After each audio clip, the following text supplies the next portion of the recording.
अरबी समुंड खां वेंदे ईरान ताईं जंग जा बादल वधीक गहरा थी रहिया आहिनि। ईरान ऐं अमेरिका विच में छिकताण हाणे सिर्फ़ु बयाननि ताईं महदूद न रही, पर मीज़ाइलनि, ड्रोन ऐं फ़ौजी कारवायुनि जी सूरत इख़्तियार करे चुकी आहे।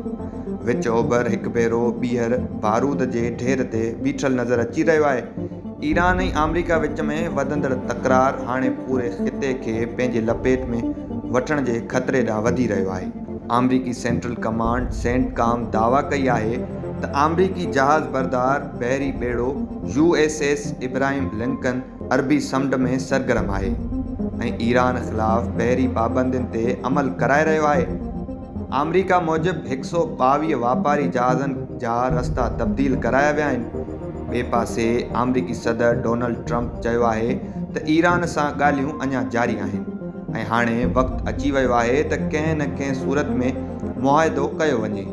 ट्रंप जो चवणु आहे त 47 सालनि खां हलंदड़ तकरार खे वधीक जारी नथो रखी सघिजे, पर मैदान में सूरत हाल बिल्कुलु मुख़्तलिफ़ नज़र अची रही आहे।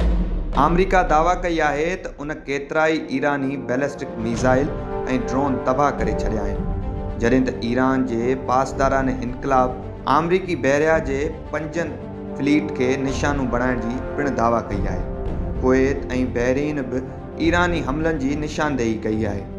कुवैत मूजिबि ईरानी मीज़ाइलनि ऐं ड्रोन हमलनि में हिकु शख़्स मारिजी वियो, जॾहिं त 63 खां वधीक शहरी ज़ख़्मी थिया आहिनि।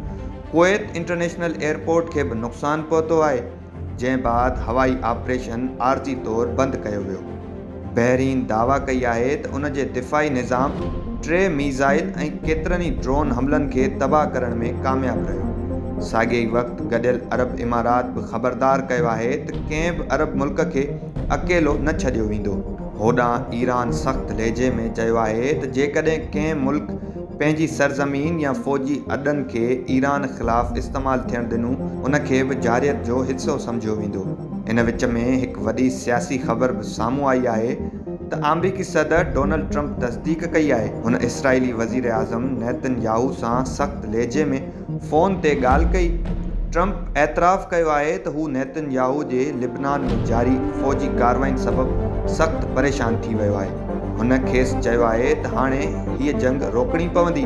विच ओभर में वधंदड़ छिकताण, मीज़ाइल हमलनि, ड्रोन कारवायुनि ऐं सिफ़ारती धमकियुनि खां पोइ सॼी दुनिया जूं नज़रूं हाणे ईरान ऐं अमरीका जे ईंदड़ क़दमनि ते खुथल आहिनि। सवालु इहो आहे त छा ही तकरार मुआहिदे ॾांहुं वेंदो या ख़ितो हिकु नई वॾी जंग ॾांहुं वधी रहियो आहे।